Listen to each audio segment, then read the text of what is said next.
we ready? You guys are so far away. Can online hear me okay? Mary, if you can hear me, can you give me a thumbs up? It's very soft. Very I think not you'll need nearly to as good speak as directly Nick. into it. All the way into it. How about now, Mary? Much better. Thank you. Okay, I feel like I'm eating this microphone. Okay, folks, let's get started with our board meeting. Can we all start with a deep breath? Okay. We're going to go off script for just a minute. Is this being recorded? Yes. This is an open and public meeting. Take another deep breath.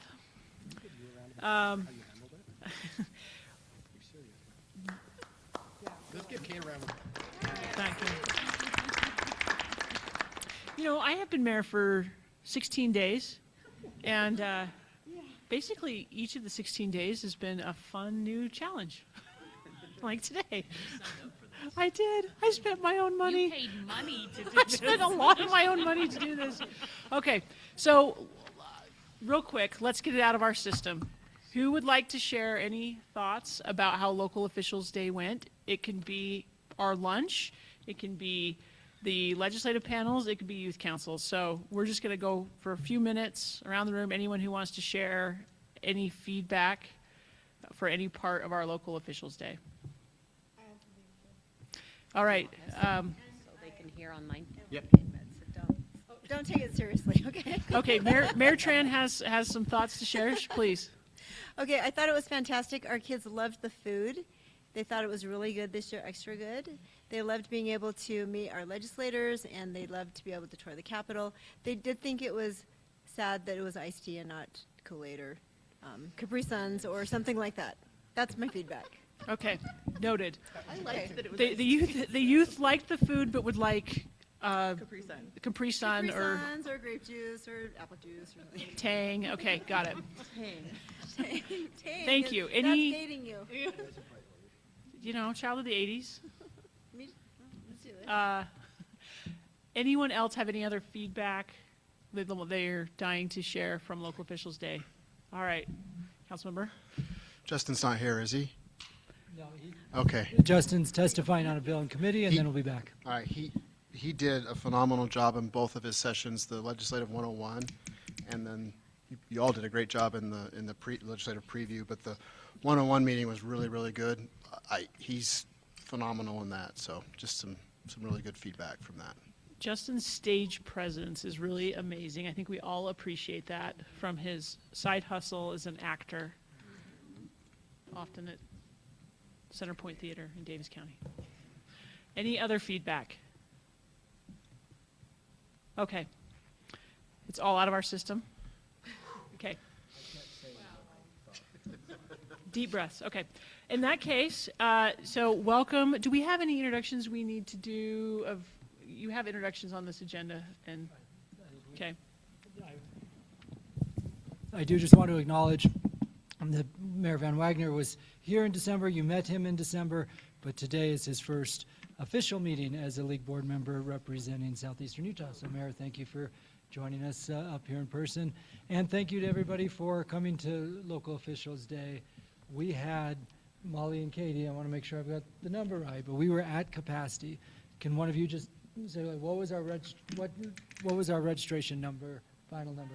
848 people registered coming into this event, which is the highest we've had since like 2015. And the only reason I think we couldn't do 2015 is because we just have to have capacity. We definitely could have gotten there, but that was pretty awesome. We had over 500 something youth council members, which was great turnout. I want to say it was maybe 40 different youth councils and maybe up to like 60 different cities and towns here. So great turnout. Perfect. For those online, 848 registrants tonight, and that's from more than 40 different youth councils, over 60 cities and towns from across the state, over 500 youth city council members, which really is the magnet. That is our secret weapon to get legislators and there, as Mayor Bradshaw knows, there are lots of events at the Capitol. Every day there's a different event at the Capitol. What makes ours unique is the youth councils and just the size. We are the biggest annual event at the Capitol every year. and this was our biggest one since 2015. Then you throw the legislators, people who came, the capacity of that ballroom was 900, and we exceeded that today. So that is really encouraging that there was that much interest and that much support and participation, and so thank you to everybody for participating. Okay, so moving back on our agenda, has everyone had a chance to return their conflict of interest statements to Nick? And if you've all done that, but does anyone have anything new they need to declare before we get into the heart of the meeting? I need another one for 2026. New board, new disclosure. Okay, with that, has everyone had a chance to read and review our December 15th minutes? I move to approve. Thank you, Mayor Burton and Mayor Shepherd. We have a motion and a second. All in favor of approving the minutes, please say aye. Aye. Any opposed? Yay, minutes are adopted. Okay, Nick, we're going to turn time over to you now to go over the budget and the check register. And if at any point our online people can't hear, will you just give us a thumbs down so that we know that's what that means? Thanks. Great. Give me just a second here to get sharing. And I know we had an item, we had a board and commission item that we didn't have originally that we did want to hit today. Where do we want to handle that, Cam? Alexa, let's just do it here in the administrative pieces, because it's incomplete, but this is the last time the board will meet until the end of March. So we just wanted to give a progress report on this one. So Alexa, will you come up and use Nick's microphone, or this microphone work? I can do this too. All right. Hello, everyone. Yeah, just as Cameron said, I have one item today. So you, as the board of directors, are responsible for submitting a list of recommendations to the governor, appointing local elected officials to the Land Conservation Board. Hello? Oh. The Land Conservation Board is responsible for administering a fund that is dedicated to the preservation and restoration of open space and agricultural land. Currently, both seats dedicated to municipal elected officials are vacant. Providence Mayor Kathleen Alder just finished a term on the board, and she welcomes the opportunity to serve again. And then Woodland Hills Council member Carrie Malkovich also expressed interest in serving on the board. So for today, we're asking you to approve of those two names being submitted to the governor as recommendations for the Land Conservation Board. And then over the next few weeks, ULCT staff will solicit an additional 1 to 2 volunteers and ask our executive board to approve of those names so that we can, in a few weeks, submit a list of 3 to 4 names to the governor. So I know it's a little confusing. Let me know if you have any questions. And if you or someone you know is interested in serving on the Land Conservation Board, please come find me after or drop me a note and we'll get you added to the list.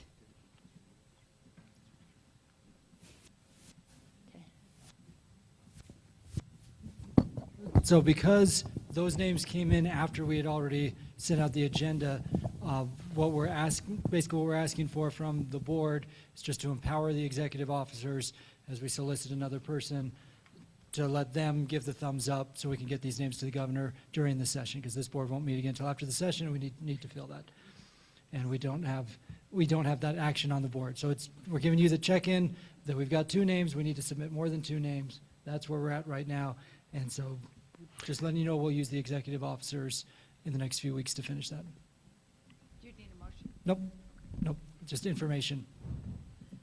Great. Yes, yep.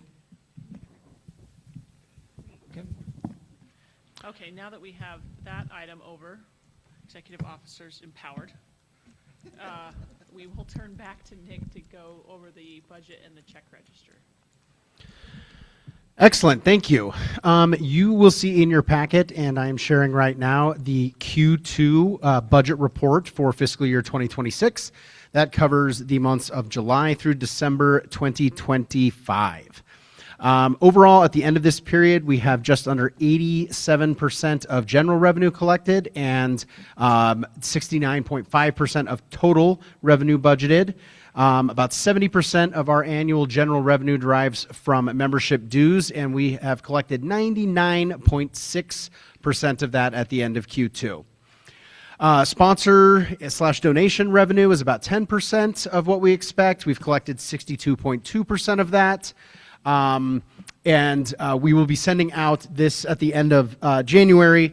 The sponsorships we bill on a calendar year because that's how most businesses operate. So most of that revenue that we've collected is a holdover from the previous year. That's how our auditors like us to do it. So we will be sending out invoices for the second half of that revenue this month. Registration fees is about 13.5% of our general revenue. We have collected 46.7% of that revenue. And we will, at the end of December, we've collected a lot more in Local Officials Day in this past month, and we will also be collecting for mid-year. And exhibit space, which kind of falls into that event revenue, we have collected 61.6% of that revenue and will continue to collect more at mid-year. Just so you're aware, when you look through the budget sheet, we have unrestricted reserves and restricted reserves included in there. That is a part of when we put the budget together last year. That is a part of our policy that requires us to have our reserves be at 50%, 25 to 50% of the previous year's budget. We budgeted those reserves in there in order to bring our reserves down to under that 50% threshold. That will always be a zero on the budget sheet. That is revenue we've already collected, so you will always see it wasn't collected, but that is because it's already on our books. And then the LAA appropriation, it was reduced during the 2025 session. All of our money was taken out of that, so we are using restricted reserves that were from the LAA program to previous years to fund that. Is that something that you're going to try and correct? Is that what Absolutely, and we'll talk about that later Can you repeat that later in question, the meeting. Nick, just so that our Yes. online- So the question was whether the LAA revenue coming from the state, if that's something we intend to correct. And the answer is yes. We are working with the state to try and get that money restored. We also have other state-funded technical assistance, including the Office of Data Privacy awarded us $50,000, which we wrapped up in the first half of this fiscal year. And the DWS has given us money for land use development, for LUDMA, the Land Use Development and Management Act, helping cities update mapping and their subdivision ordinances. And that is underway in the first half of this fiscal year as well. Overall, the Q2 expenditures are 40.1% of total budget, with 50% of the fiscal year completed. Personnel services account for 42% of the budget, and we are just under 48% spent with 50% of the year gone by. Operating and program expenses are 13.5% of budgeted expenditures, and we are only at 32% so far in this budget year. Events expenditures make up 20% of the budget, and we have spent just over 57%, which is right on track considering the annual convention is a larger event than mid-year, and we've started to make expenses for this event, Local Officials Day, as well. Grants and special projects expenditures are only about 6% of our budget, and they are 24% expended at the end of Q2. As we mentioned previously, we budgeted a lot of that reserve money into this category to update powers and duties and a new Making Sense of Dollars publication, which we hope to have ready for you by mid-year. And then our expenses in the state-funded technical assistance, which includes LAA and those other two that I mentioned, are about 19% of total budget and are 16.2% expended for the first half of the fiscal year. Overall, with the first 6 months gone by, the league is $1,510,692 revenue over expenses, and the finances are in good shape. At this time, management asks the board to approve the Q2 budget report and approve the Q2 check register, both of which are attached in your packet. Happy to answer any questions anyone may have about the general questions on the first half of the year's budget and any specifics in the check register. Okay, board members, any questions? Okay, seeing no questions in the room, are there any questions from board members online? Okay. The only picture I can see is Mary, and I saw a head shake. Thank you. Okay, in that case, we are ready for a motion then to approve the fiscal year 2026 Q2 budget report and the check register. Anyone prepared to make a motion? approve the fiscal year 2026 Q2 budget report and then Q2 check register. Thank you, Councilmember. We have a second. I'm going to give the second to Mayor Tran. I heard her slightly first. All in favor of the approval, say aye. Aye. Aye. Aye. Any opposed? All right, we are approved. So it looks like Cameron and Nick, you guys are going to tag team on this next update about our membership dues. Board members, keep in mind, we have had some discussion on this in prior board meetings as we looked at that formula.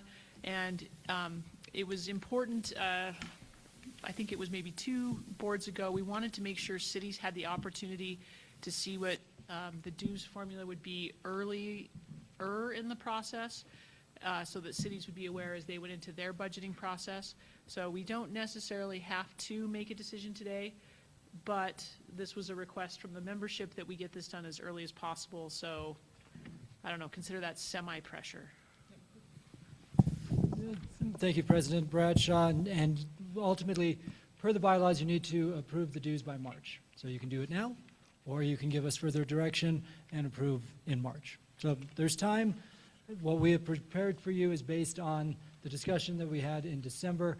Thank you to Nick for crunching all the numbers and then building out the explanation. And as a reminder, because of the spike in property value and because we as a league have our 3-legged stool around property value, population, sales tax that is always looking a year behind, we are still seeing that increase in property value work its way through our system, okay? So even though that you have all experienced that over the last few years, we're just a year behind you.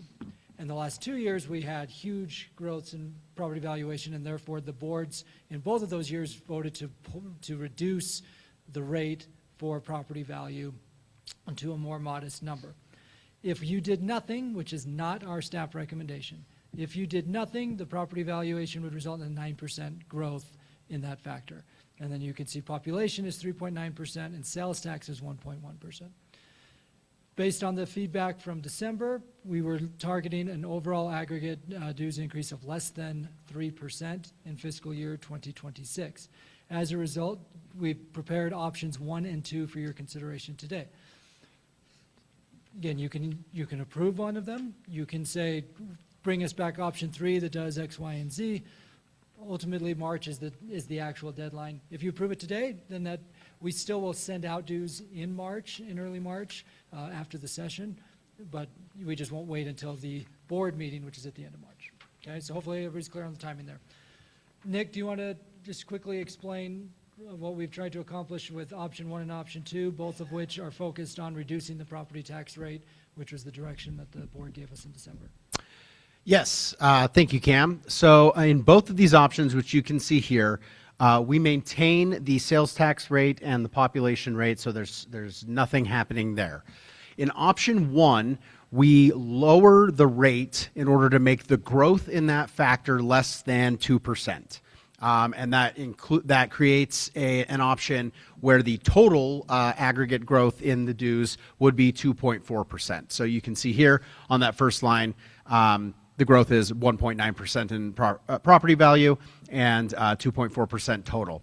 That would yield a total of 2,771,000-ish with all communities paid their dues, which would be 65,421 more than last year. In option 2, we again maintained the population and sales tax rates, so you can see those both increased 3.8% and 1.1%.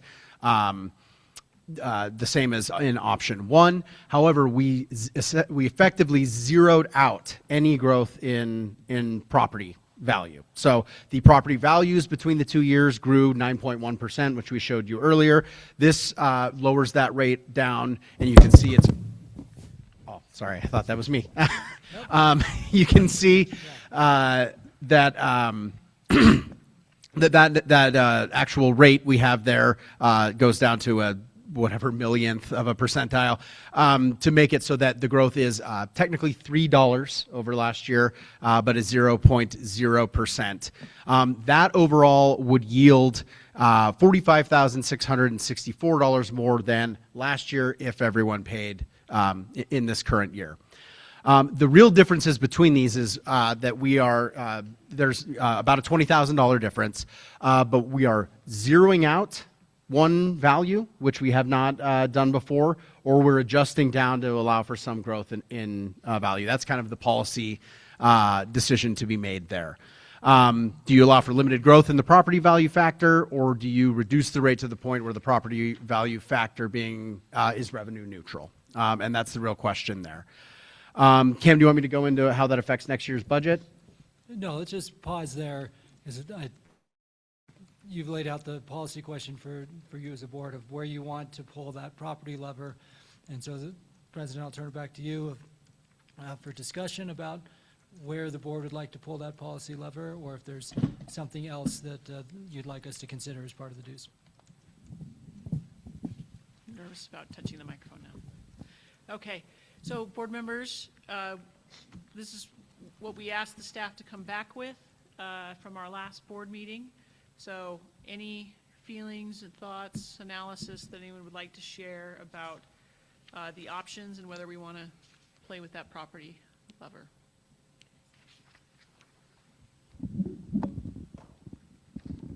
Thank you. What happens next year? Because I'm looking at this, and Park Cities is the highest amount of change. Do we continue? I mean, it's 20% more. So next year, are we?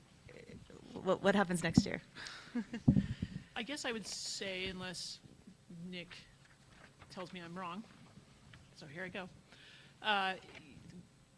In the time I've served on the board, we have played with the property valuation factor a couple times because, you know, not all of the legs of our three-legged stool are moving at the same rates. And so we've wanted to recognize that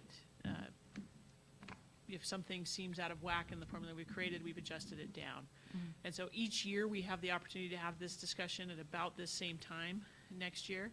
And you know, it could be that, you know, next year it's a different leg of the formula stool that is causing it to throw off some anomaly that we want to address. So we would get, it's a year by year discussion of how this works. I suppose if the board wanted to, we could enter into a bigger discussion about the formula entirely. Obviously that would be a much bigger discussion, but playing with the formula as it currently stands and the different legs is something that we do every year. Yeah, I don't remember ever being that, like 20%. I mean, it's double what Salt Lake has, which is kind of crazy to think. For like the change, not your actual property, but the change for 26 is bigger than Salt Lake and St. George for us. So if that continues every year, that starts to add up pretty quickly. And, you know, 12,000 one year and then just 12,000 keeps going and going and going to the point where a town of 8,000 people is paying, you know. And I get it. I get we do the property value portion too. So, okay. Well, and Councilmember, let me add some context here. And this is actually why we provide you with all the data. Yeah. So you can collectively make an informed decision for the regions that you represent and for all cities in the state. So you'll see in here that some communities go down, some communities go up. If your population is growing faster than the state's population, then realistically, you're going to have a higher dues increase because the population increase. Now, that's not Park City's example, right? In the case of Park City, it's your sales tax year over year saw an increase. So there are several that caught our attention too when we ran the formula. That's why we put in the percentages too, so you can see all of that. Is that if Cameron City has a significant increase in sales tax, the formula is going to reflect that. Conversely, if you don't have a big increase in sales tax, you go down in sales tax or go down in population, then your dues will go down. So the factors apply differently each year depending on your situation. So I think I don't have a crystal ball to look at what your sales tax revenues were, but part of the reason we do this a year in arrears is so we can get better data earlier in the process. So Nick, I'm not sure if it's possible to address Councilmember Toley's question about what you foresee the sales tax numbers looking like next year, because in the aggregate, The sales tax increase statewide is only 1.1%, but that looks different depending on which community you are. I do not currently have that data. We should have all factors soon. So sales tax and property, I can throw together this week. I don't have it with me right now. Property valuation, that will be calendar year 25. And so in the next few months, after they put that together, now that that calendar year has ended, I'll be able to put that together as well. Yeah, So and Councilmember, I misspoke. Aggregate sales tax is 3.8%. Aggregate population is 1.1%. So I think everybody has seen in their budgets that sales tax dollars are flattening. And so it's 3.8% for us here. I'm anticipating that next year that sales tax number will be even smaller in the aggregate. But again, the aggregate, if you're a community that just saw a lot of growth in sales tax, you may go up while everybody else goes down. I mean, that's just how the formula works. Okay, thank you. Any additional questions, feedback, Councilmember Dugan? Just, I appreciate the discussion, and I hear the concern from Park City. Yeah, 8,000 people, and your taxes are basically going up compared to, and especially compared to something so large as Salt Lake City, where we have 210,000 people, and that difference. It just goes to show the property taxes and how they impact different communities differently. But I've heard that somewhere. So, but back to the question about the options, and so I really appreciate the depth of the discussion here, and also I am just supporting the option one and the to fully fund that modest increase for the compensation, because the staff is the most valuable capital we have every day when they walk into the office. So I appreciate that very much, and that's my thoughts on the options 1 and 2. Okay. I think we all agree the staff is absolutely amazing. So much work went into putting on today's event, and everyone raise your hand if you've already had a midnight or later call or text or email from Cameron Dale. Okay. Depressing. Day 2 and a lot of hands went up. Okay. Well, I feel left out. Yeah. Oh, I'm going to make notes of who to add. there's a few people who want.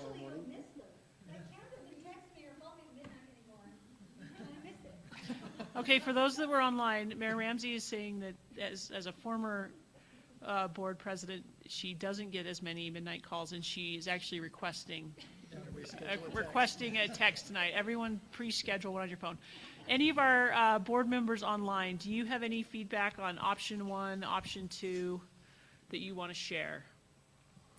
And if you do, please just use that raise hand function like Mayor Winch just did.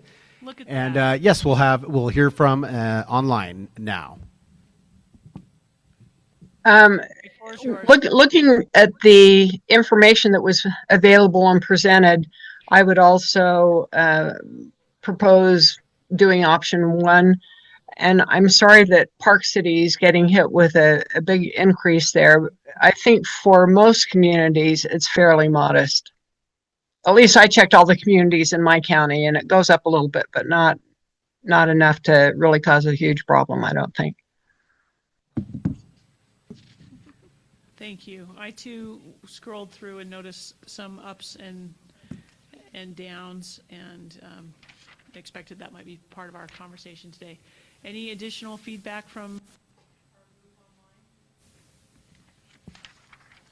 online? No. Okay. Not seeing any hands.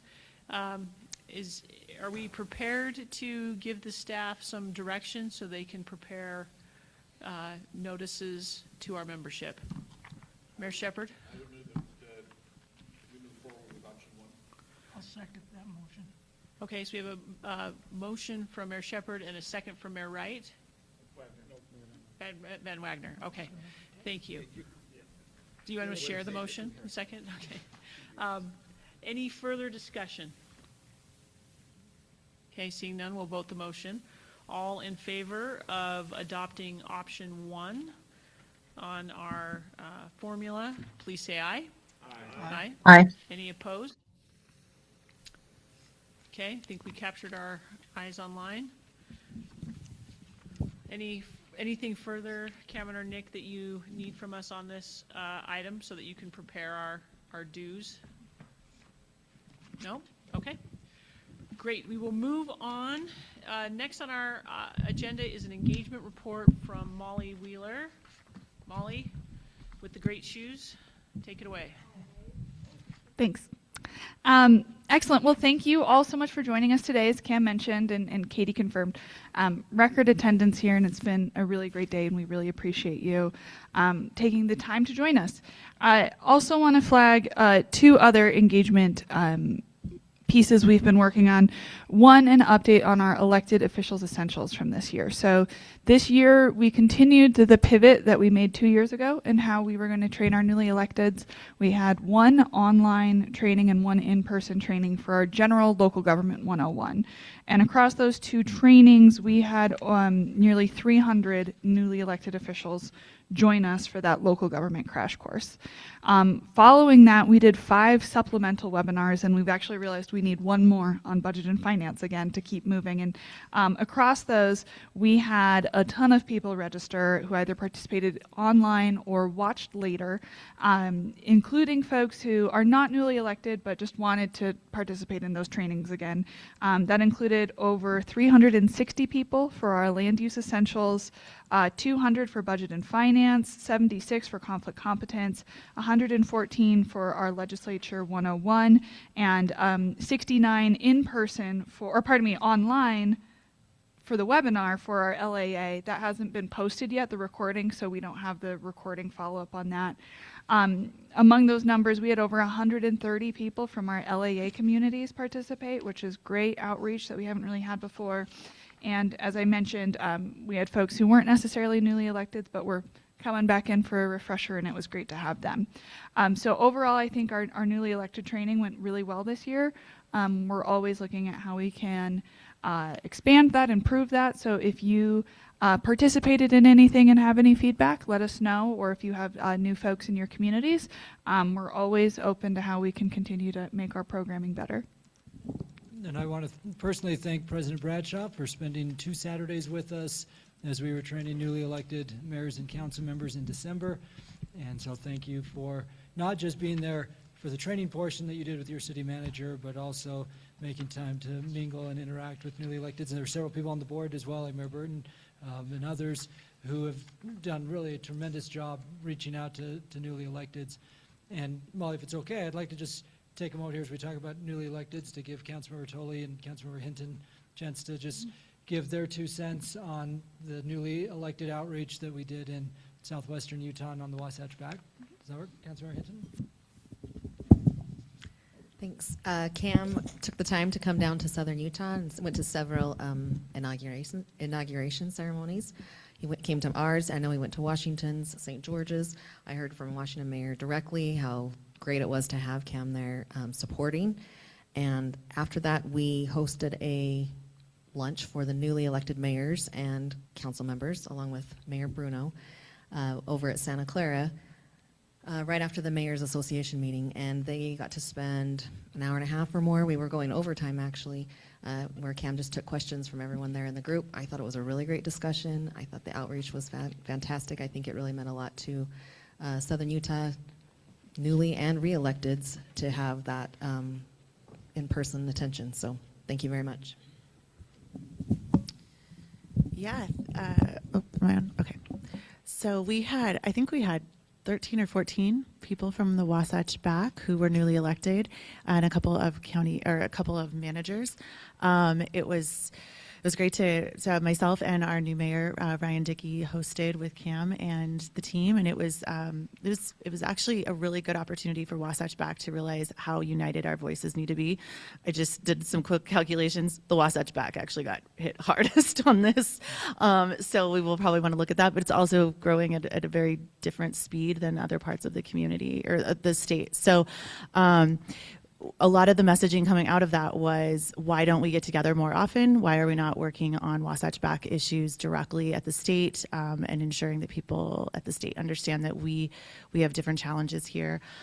We also talked a lot about the Olympics. A few of us are headed to the Olympics actually in February, and so what are the big issues that we're going to be looking at that they're facing, and how do we bring those to the Wasatch Back and ensure that in the next 8 years we get the infrastructure we need to put these Olympics on as well. So all in all, it was phenomenal, and I think that I've reached out to all of them, and I think we're going to continue to have these meetings.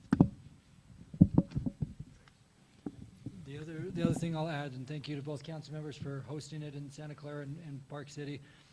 Andrew Gruber is here from Wasatch Front Regional Council attending the meeting. He and I had a very similar conversation with the newly elected mayors in Tooele County, because almost every mayor in Tooele County is new, and they're having that conversation too of how do we grow. So interestingly, the conversation on the Wasatch Back and the conversation in the Tooele Valley were very similar conversations. How do we better work together?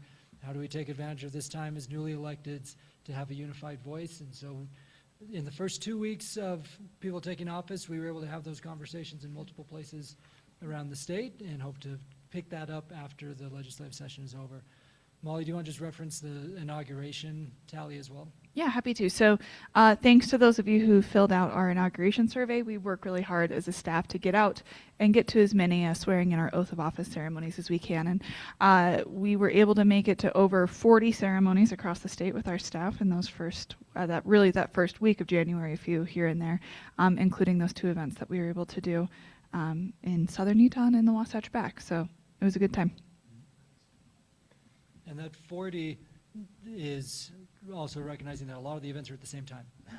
So we were going as fast as we could to try to celebrate with as many people as possible, and we were unable to get to the Uinta Basin. We were trying to, but the only day it snowed this year was Inauguration Day, and so our staff had to turn back because of the snowstorm on I-80. So they were unable to get there, but we were able to get folks into Cache Valley, down to Washington County, and a lot of places in between.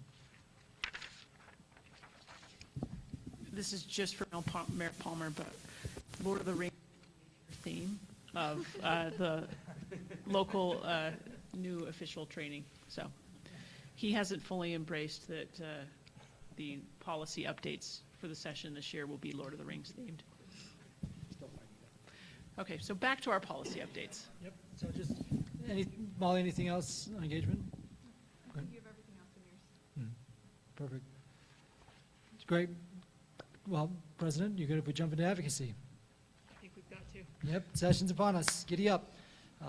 My kids put together their paper chain, so that picture, Nick, do you have that handy by chance? I sure do. Give me just a sec.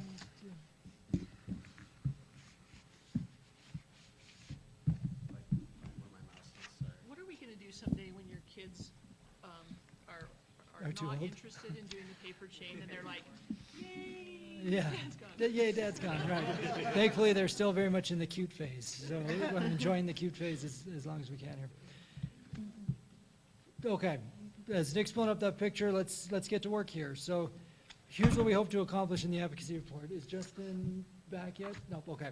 So there are committees happening right now, so Justin's up at the Capitol. He's going to try to hustle back as soon as he can get here.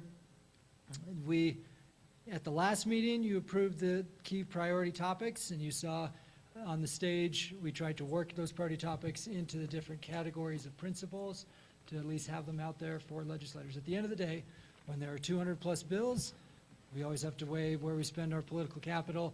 And what we're going to do later in this meeting is we're going to do a few Slido questions for you about different bills that are out there. We're not asking you to change the bill tracker today. We'll do that at LPC on Monday. But we want to get just some initial feedback from you on some of the ideas that are out there in bills that have emerged this week. So we'll come back to that here in a second. The property tax slide, oh, there it is, yep. So there's the paper chain. It's kind of hard to see, but it's hanging to the side of us there. We took that picture late last night when I got home from the Capitol. So that'll be, there we go, yep. So they finished the paper chain, and I've told them they're famous because of that paper chain. So Kate, yeah, They're very much in the phase of enjoying being famous, and that will end shortly. Okay. We put in the packet information about property tax. So we're going to hit property tax today. We're going to hit land use housing. We're going to do an update on local administrative advisory and state technical assistance, make sure we're on the same page there. Then we got a request to sign on to the Water Conservation Rebate Tax Parity Act of 2025, and their materials in your packet about that. That is a bill moving before Congress. On the property tax piece, in your packet, we shared with you the Slido results and the homework assignment recap as of Friday, and then we've added to it since then. And I'm pulling up the additional recap here. Okay. So Nick, can you just go down to the Slido results and we'll talk through those first? The memo, right? Yes. We provided within the board packet links to 2 of our old policy resolutions on property tax, because what we realized as staff is we spent a lot of time the last few months evaluating different bill ideas, doing research on different bill ideas, but we thought it would be important for you as a board, before we are completely immersed in the session, to say these are the core principles on property tax. And we asked questions at LPC last week to try to get to that, and then we've proposed 2 board principles for you to consider today. This is the same process we use for transportation utility fee and homelessness and other issues where you as a board say, yep, this is the sandbox. And then as bills come in, we evaluate in the sandbox and then take it back to LPC for consideration of the bills themselves. And what we realized as we looked at those 2 resolutions existing on property tax is there was some silence related to the bills that are before us today. So that's why you have the 2 proposed principles to consider. We also included in the packet an op-ed from Representative Karen Peterson and Billy Hesterman, who's the head of the Taxpayers Association, talking about her bill, which we talked about at length at LPC last week, which was not yet numbered last week, but now is, and that's House Bill 236. Okay, with that being said, let's jump into what the membership has told us to date. So you can see the key themes that came out of the open-ended Slido questions of what we saw from the majority of folks. I think and then I reorganized it last night. I'd say the 5 big picture themes are frustration the legislature doesn't understand truth in taxation. And that's, welcome back, Justin, perfect timing. Second, frustration that the public pushes back on property taxes, but they don't really push back about user fees. I thought that was interesting feedback. We heard that from several folks, and it's interesting in light of the transportation utility fee discussions that are still underway. Number 3, just the frustration about not getting rates certified. We get that. We're still trying to address some of those. Number 4, the concern the legislature wants cities to tighten the belt without understanding what services and infrastructure cost, and that residents actually want the services and infrastructure that cities are providing. And then 5th, near universal support to preserve our property tax authority. Those are the 5 overarching themes, and then there are themes that were specific to the individual bills. Now, what you have in front of you is the Slido results. So I just kind of recapped the homework pieces, but the Slido results, thought it was interesting that we had 44 cities that were at LPC who've gone through truth in taxation recently, and one of the questions we had asked was, what, if anything, do you do after you've gone through truth in taxation before your tax increase is official after the August hearing? And so you can see the results. There's not one path that communities do, but a handful of different options ranging from holding off on hiring newly funded positions to holding off on capital projects until the August hearing. That's really the backbone of Representative Peterson's proposal, is that you would, as a city, have an operating budget that doesn't take into account the property tax increase. So if you're planning on the property tax increase to rebuild a road, you wait to rebuild the road until after the August hearing. That's the very simple version of what she's trying to do. The details are more complicated. Additionally, we asked the LPC to lay out where they stood on the 4 bills that we know of right now. So Nick, you can go ahead and scan down. Carson, you are in here. Can you come over to a mic and just explain the numbers and the coloring code? Because I've had a few people ask me about that, and I think you're the one who builds that out for us. So if you can take a moment just to help people understand what it is that they are looking at? Yes, I'd be happy to, and my computer is a little on the fritz right now, so I hope it works there. But yeah, so what you're seeing is the, so when we have a lot of questions that ask a range of comfort level. So we take those and we try to convert them to numeric values, which is an imprecise and imperfect process, but sort of lets us compare where people fall out on these different issues. So the way the scale works is a very comfortable is a 2, a somewhat comfortable is a 1, a somewhat concerned is a -1, and a very concerned is a -2. So you can see almost all of these responses break down somewhere in that somewhat concerned to very concerned space. What the colors mean is not necessarily is it good or not, but the color coding is just relative. For example, mid-sized cities are very concerned, more concerned than most of the other, both within their group, but then they're most concerned about the Auxierre voter approval concept, followed by the McKay cap. So the colors are all just relative to each other. So, for example, there's a couple there that are, so rural hub resort communities, and the Peterson operating budget is -0.33. So again, we'd see that as somewhat concerned, but that's one of the more favorable scores. So still not in the positive space, but less uncomfortable than most of the other ones. So that's what the color coding means. Are there any questions there? Yeah. Yeah, and Carson, what a couple people have said is it's the least hated. I think that's Yes. a good way to think Yep. about it, right? Yep. It's nobody likes any of these. This is the least bad option of Yeah. the ones that are before us. And so don't take green as a green means go, but green just means least hated. Yep. If we ever get to a color that means we like it, what color will you pick? Ooh, good question. I'll think on that one.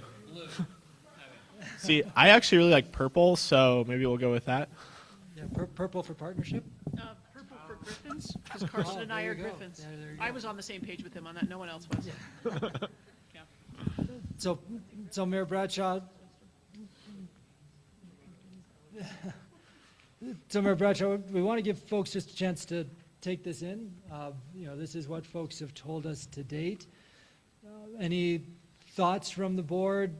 Does anything we've shared with you from what folks have told us surprise you? Is there anything we're missing in the property tax space?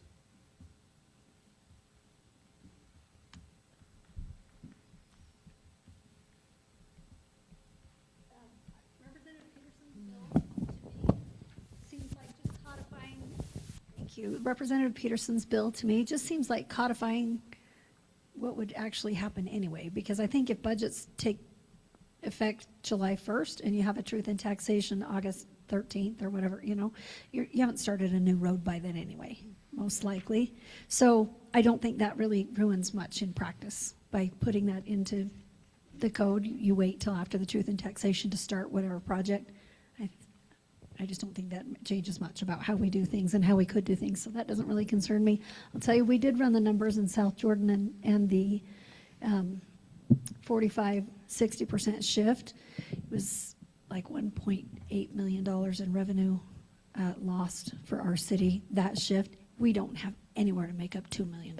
We don't. So that one, yeah, we were paying attention to it. It doesn't work very well at all for us. It looks really bad for us. At this point, I'm almost, it almost makes the McKay 5%, any increase, even if it has a cap, sound better than turning everything upside down. We're kind of worried about it. So as things continue to look worse, some of the things look less worse than we thought they did. Perfect. Thank you, Mayor. I'm passing the mic down. And since we circulated this on Friday, we have additional political. So I'll pass it down and I'll come back for the. I'll wait. I can wait then. If there's more to inform. Yes, Okay. sorry. Sorry. Oh, does it come out? Okay. Hi. Just a question. In these new tax law discussions, is there any look back that will look back to last year and what happened? So that was one of the themes that came up as we were talking about the frustration from 2025. There were multiple cities who said, and several of them are in the room right now, where the tax rate didn't get certified. City had gone through the process. And so there was a big concern that if a 5% cap went into a law in May, that you would not have the opportunity to do the increase that you had planned on last year. And as of now, that's just the reality. If the 5% becomes law, that's where you would be, and you would not have the opportunity to go back and do what you tried to do last year. So that is part of the reality.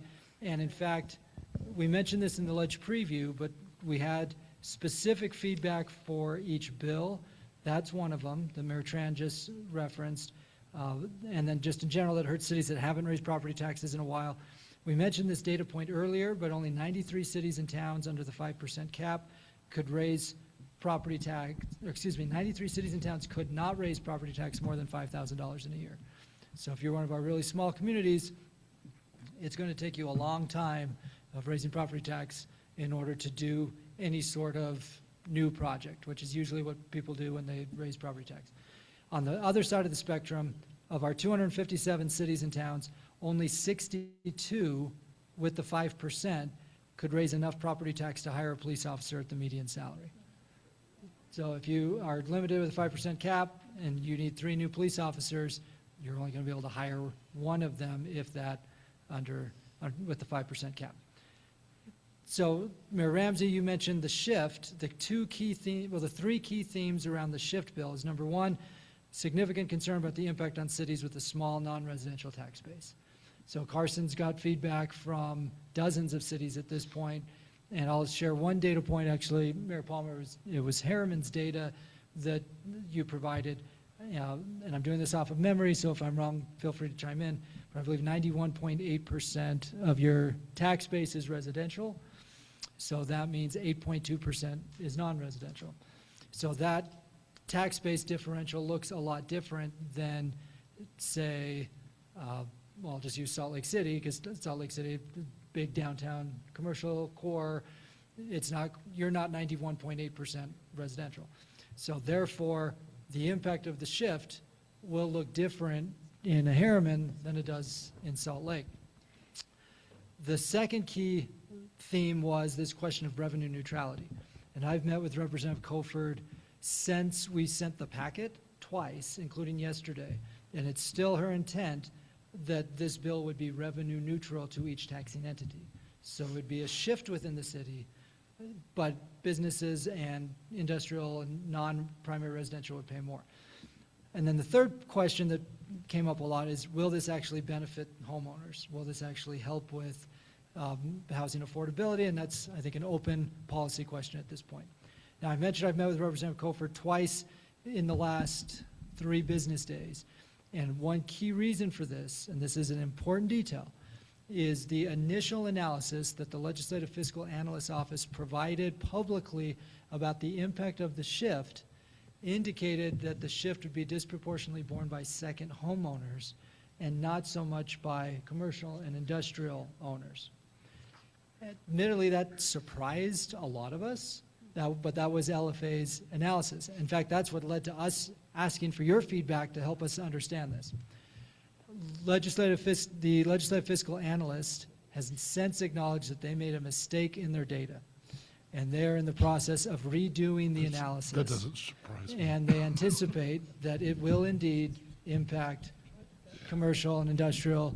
We have not seen their final analysis. Again, I talked to her yesterday afternoon, and as soon as she has it, she's going to circulate it. So that was one of the questions that came up a lot at LPC, and we said, well, this is what LFA is saying. Yeah. Well, it's because LFA has since acknowledged they made a mistake on the data. Anything, President, you want to add on that? 'Cause this is what you and I were talking about on Monday. This acknowledgement of the spreadsheet having a significant error is definitely working its way through the state capitol.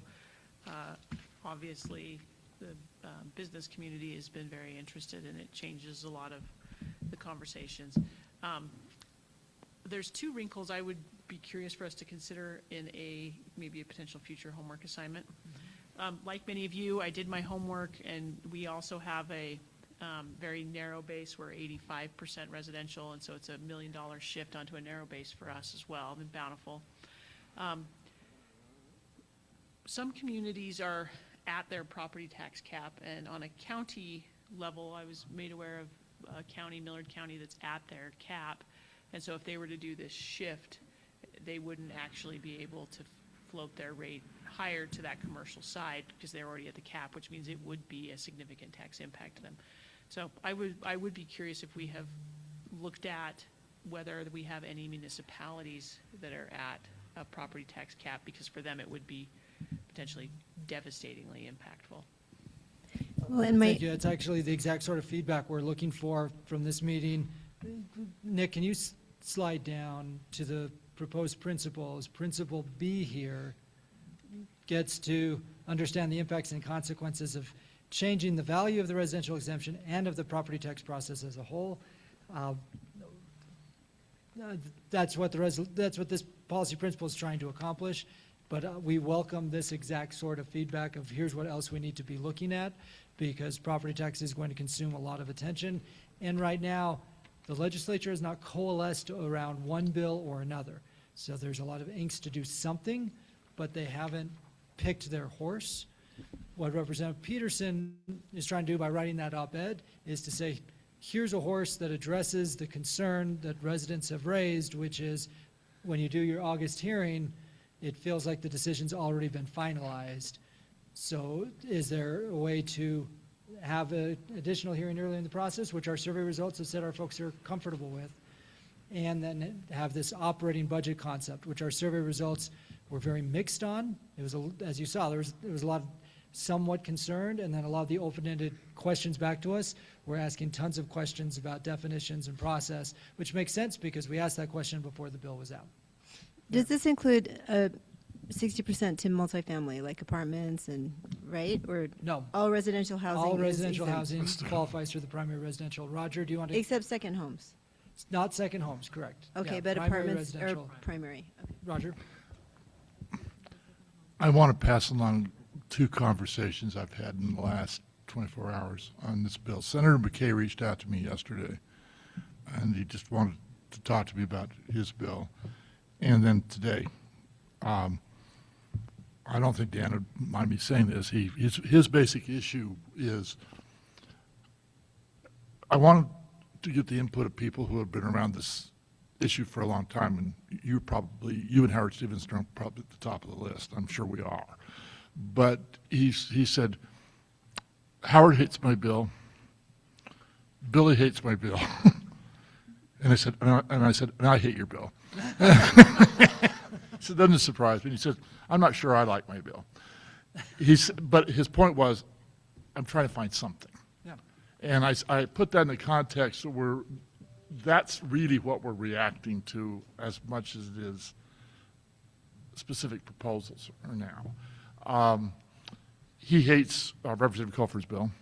He said that's DOA in the Senate. I don't know. People, I mean, it's one of those situations right now. You've got the two bodies really are on very different planes on this issue.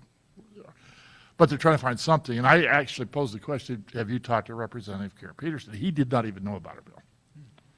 So I just pointed out we are in a fluid time. But I thought it was a fairly candid conversation with Dan, because that's how he operates. Those who've worked with him, Mayor Ramsey and others, is that he very much is a think out loud person. And he's trying to find something. And I think the bodies that's where they are. But I also think there's a group that's up in arms, but not everybody is up in arms. And I passed along I said, well, I view this issue as the Hippocratic oath of property tax. Do no harm. You've got a good system. Please don't screw it up. And that's how I left it. So anyway, I passed along that only in the context of what we're talking about. Our message doesn't change. And I think these are issues, the bills are representative of directions. But I think they probably ought to be viewed that way. Yeah, excellent point, Roger. Other thoughts, building off of what President Bradshaw said, of other direction for us, other homework assignments, other questions you have. And that was our last official board meeting, then it's all LPC the rest of the way. And yep, let's go. Come back. So I've had a lot of evolution on this topic. In our last LPC meeting, I went back to some colleagues and said, in terms of the shift from 55% down to perhaps 40%, I said, as a city, help me understand why we should care. This is a policy question. You know, is this right? Is 55% the right number or not? And wow, the feedback was fantastic. And so I've had some wonderful evolutions, and I think our story is the similar as others, and so the shift is a big deal, and I think we need to be sure to talk about it because the impact on our business community is perhaps devastating, at the very least in some formulas.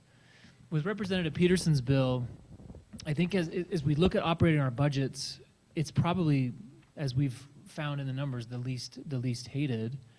It will require us to change how we function, and it probably for most of us means that we will not ever be able to use a tax increase for raises, which can be problematic because for some cities that is a big deal. Or it will require the employees that you may have to forego a raise for maybe 3 or 4 paychecks of the particular fiscal year, and then perhaps if your policies and practices allow you to make something retroactive, and fill in the gap, you could do that. But so that to me is maybe the bigger operational issue with hers. Everything else, if I'm going to hire a couple of new police officers, instead of hiring them in July, I may hire them in September. I think we have to just grapple with that. Are we okay? Can we live with those kinds of things? I think the biggest challenge probably is something about raises for employees. I think generally our employees are used to and expecting and probably have become somewhat entitled to that idea of July 1, if there are raises, we're going to get it. I think that's all I want to say right now. I was We'll just say we're going to go Mayor Burton next, then we'll come over here.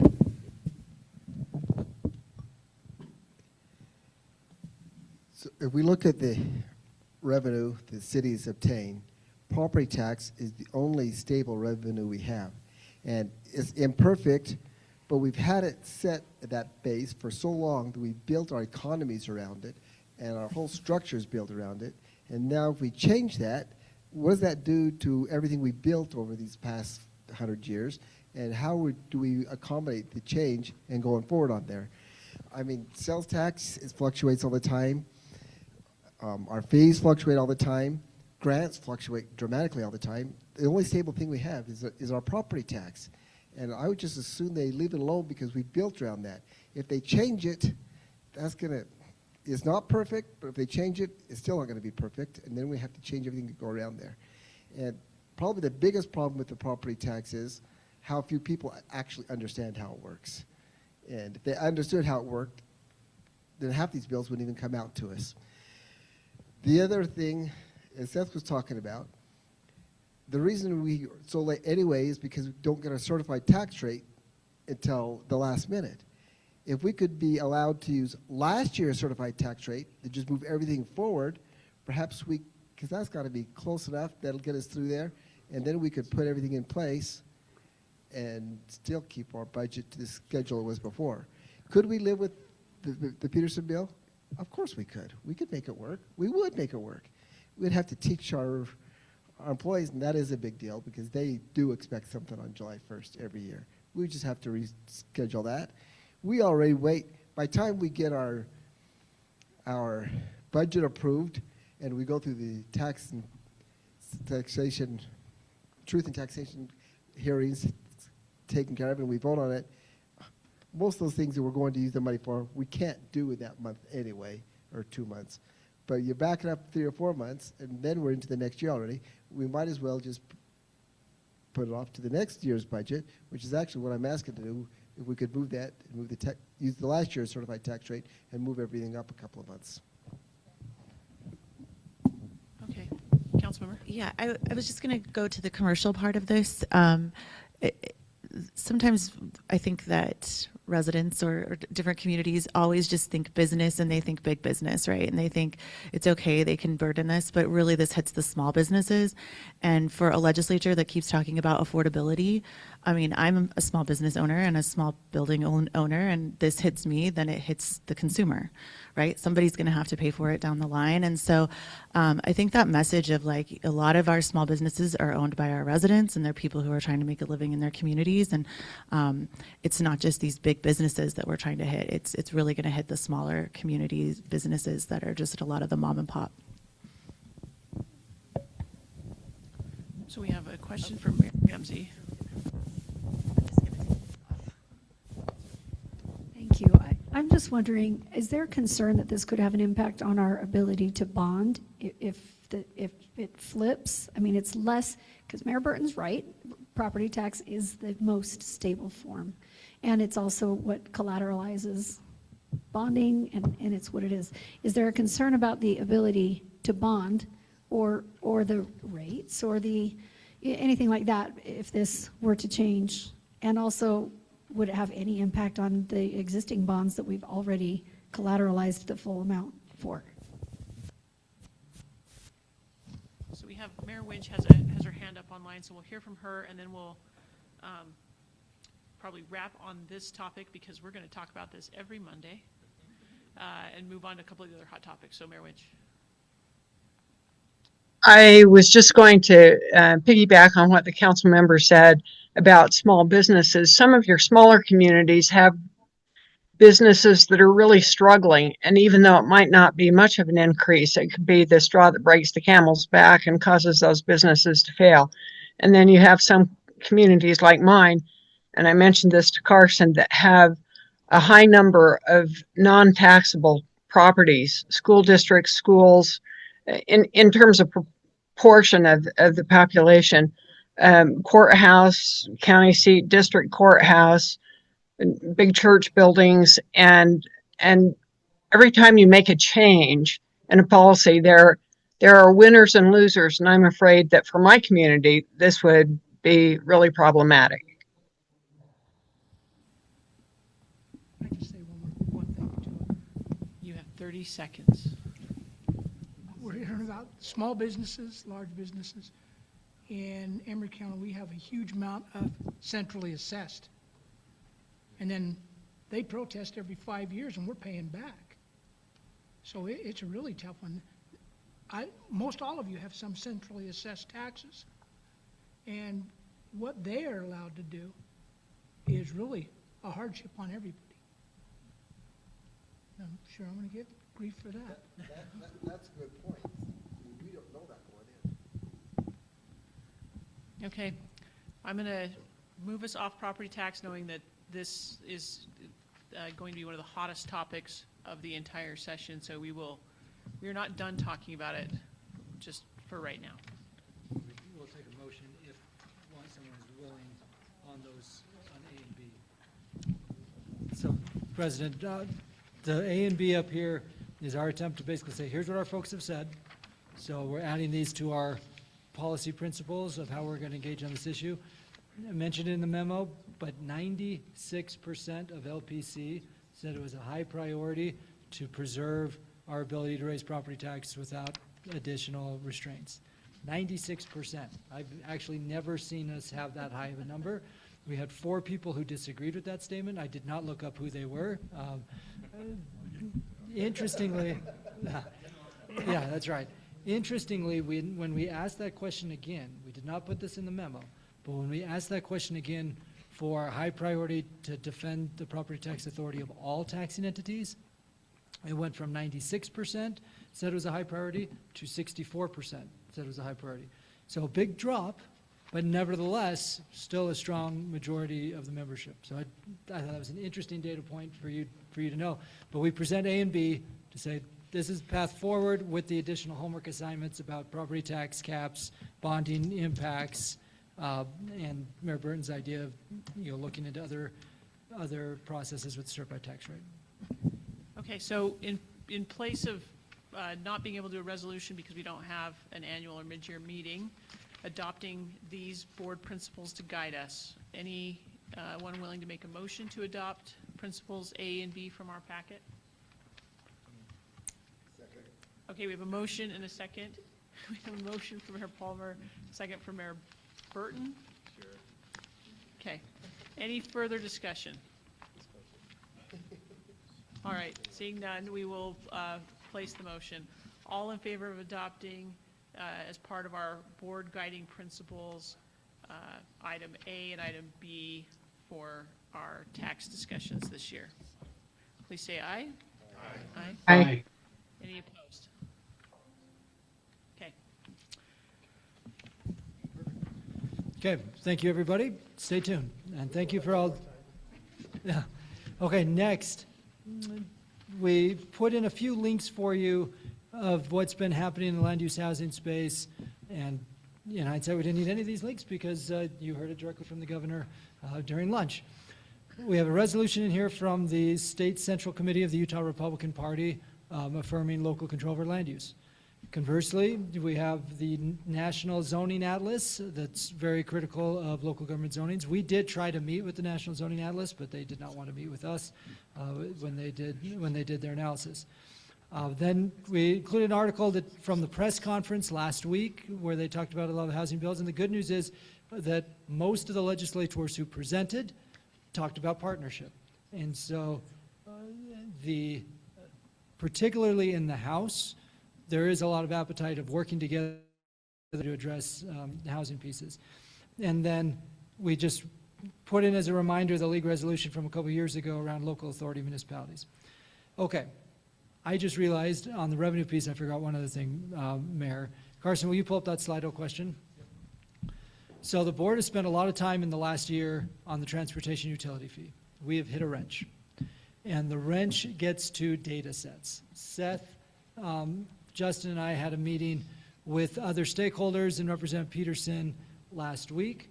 We've had some conversations with some consultants like Zions Bank about whether or not the data set actually exists to pull out the lowest day. So as a reminder from the summer, we spent a lot of time discussing here of should the transportation utility fee data set focus on just weekdays, or should it focus on every day but exclude the lowest day? And the direction the board gave us that we took into our negotiations and got to yes in concept was exclude the lowest day. As we've talked to consultants, that data set is hard to come by. So we are trying to figure out how to navigate that. So we're basically just checking in. It's in the revenue space. Like, this bill is not yet public. We're not asking to take a position on it. We just want to check back in of how high a priority it is to include Saturdays in the rate setting studies, because most studies do just focus on weekday traffic. Then there is aggregate weekend data, but it's not broken out by Saturdays and Sundays. So this is just a quick snapshot to check in of how high a priority this is so that we can work with Zions Bank and the other consultants to try to figure out if there's a way to fill in the gap on this data set. So any questions on this piece? I just wanted to hit it while we were still in that revenue section.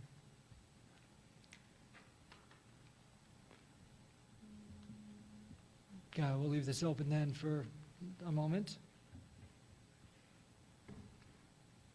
You know, we're a high enough user of Slido, I think. We must be their favorite customer. Can we get them to add some Jeopardy music when we're waiting for results? Yeah, that's what I think too. Second. What would the impact be, just briefly, of including or not including Saturdays? So for those online that couldn't hear, our friend Andrew Gruber from the Wasatch Front Regional Council has asked for an explanation of what would be the impact of not including Saturdays in the studies. The answer is it depends. And I truly don't say that flippantly, because every community is going to look a little bit different. So if you're a community that has a large regional facility that is used on Saturdays, you're going to have a higher traffic count, including that Saturdays, that the weekday counts wouldn't pick up. The thought process around excluding the lowest day was to avoid calling out Sundays specifically, but Sundays are the day that have the lowest traffic impacts. Oh, it worked. Somebody did it. But Ledge Research was anxious about calling out Sundays specifically, and the data sets don't get into specific days. So there are ways we can try to work around this, but the last thing we want to do is inadvertently require cities to do studies that take into account a data point that is not easily available and therefore discourages or prevents cities from being able to complete the study and do the fee. So that's that's what we're trying to avoid. In West Jordan, our Saturdays are just as high as weekdays, but we don't have the peaks in the morning and the afternoon. It's Yeah. steady throughout the day, but the count is the same. Gotcha. And our Sundays are dramatically different. Yeah, and usually the way you would know that is the city's done its own count and you're not just relying on the ITE data. But most communities historically have just relied on the international traffic engineers data. And that's where you run into the issue. But that's why we wanted the Slido question is because if this is still a medium-high priority, then we'll keep working to try to figure it out. So that'll be very helpful. Can you show the results, Carson?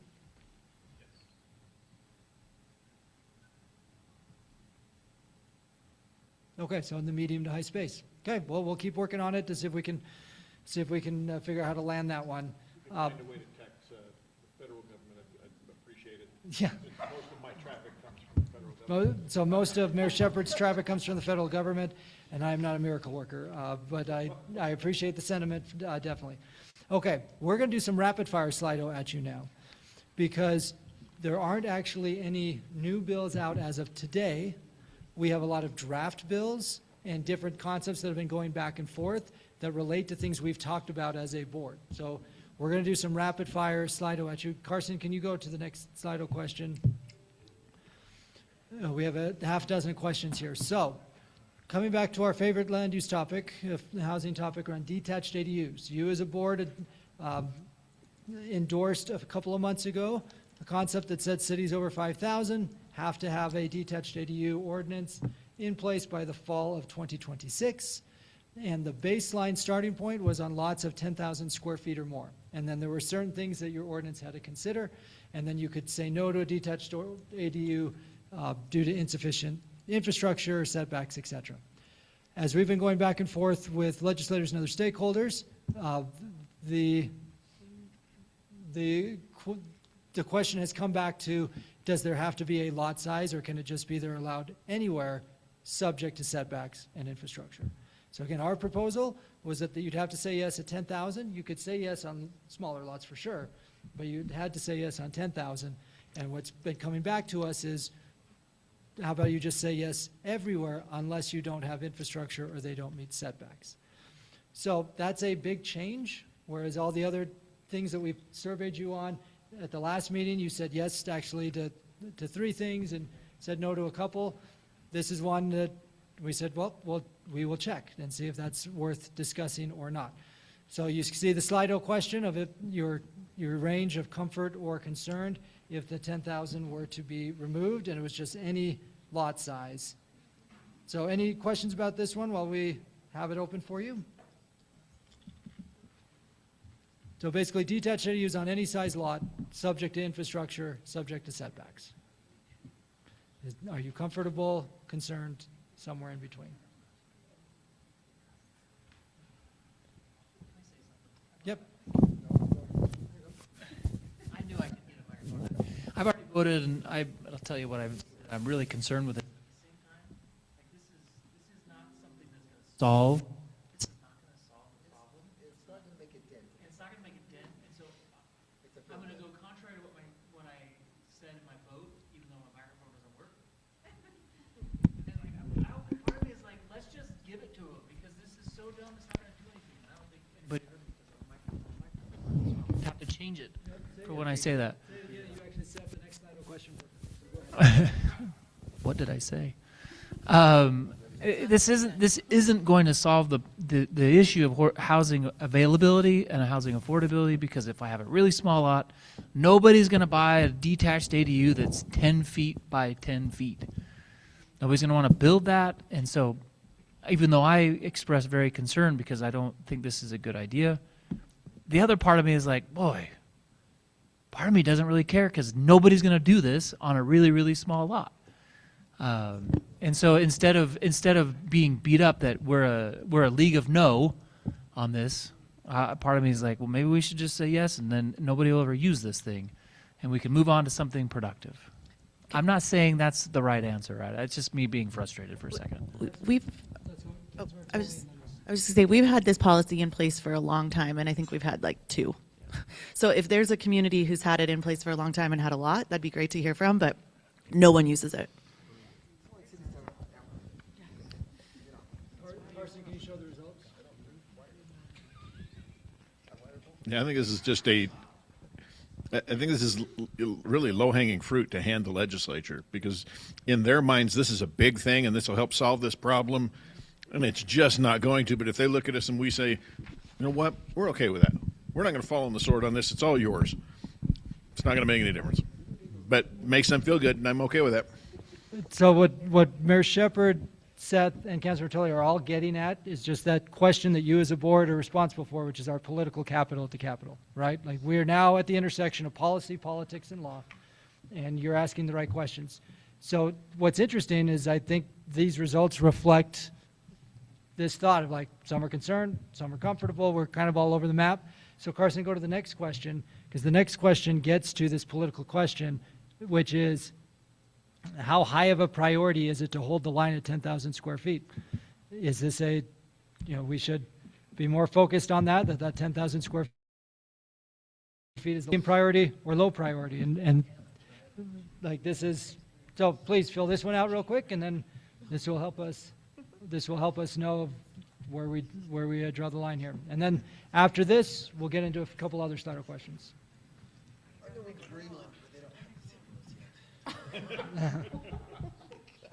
I'm not recognizing that comment. So back to the Jeopardy music, so that you can all think about how important holding this line is.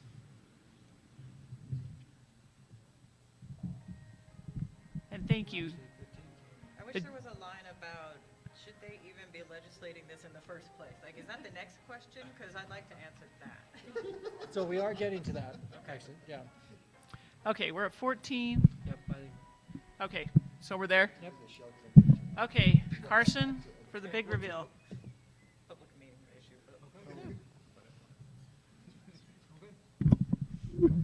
Yeah, that's that is helpful feedback. So basically, yeah, yeah, okay, this is helpful feedback. Now, I think the LPC numbers will be a little bit different, but this is helpful feedback as we are going into negotiations about a variety of things, of which this is one of them. So now, when we talk about partnership, not preemption, there are lots of bills in the preemption space beyond land use. And so we actually want to just do a quick exercise here of several bills that are preemptive in nature, where we want to get a sense from you of high, medium, or low priority. I think it's fair to say that if Representative so-and-so ran a bill tomorrow, or actually I'll just use Representative Ward for example. Like, our members have been very concerned about the proposals that he's brought forward. Okay, that has been loud and clear through all of our survey results. And then if Representative so-and-so brought forward a bill that went even further and just said, we're ending zoning, like we've seen in other states, our members would storm the castle. Okay, that is abundantly clear, and giddy up. There are other bills that are preemptive in nature that maybe you look at and say, I don't like that, but how much do I care? And so we're doing this exercise, not to say like this will be the final league position, but we thought it would be a good, you more than anybody else within the league membership have been thinking about preemption, good actors and bad actors, political capital more than anybody else. So we wanted to basically use you as a focus group today to help us inform, once we have to bring these bills to LPC, how to frame them. So go ahead, Carson. The first Slido question is, how high of a priority would it be to oppose legislation that would preclude or preempt cities from regulating online marketplace facilitators? And before you ask me what those are, Justin and Carson, take it away. Yeah, so this is a sort of a new bill, though it sort of feels like an old bill too. So a marketplace facilitator is defined incredibly vaguely in Senate Bill 108. And our interpretation, it sort of started, at least we started looking at it from a short-term rental standpoint. Local municipalities cannot directly find short-term rentals based on an agreement last year.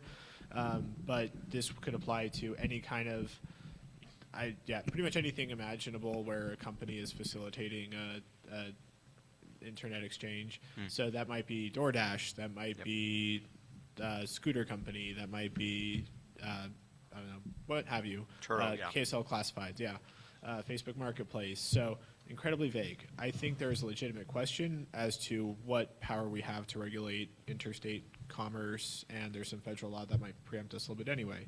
However, the term regulate is incredibly vague. Does that mean we can't enforce state law? Does that mean we can't enforce federal law? If somebody's selling drugs on Facebook Marketplace or something, for example.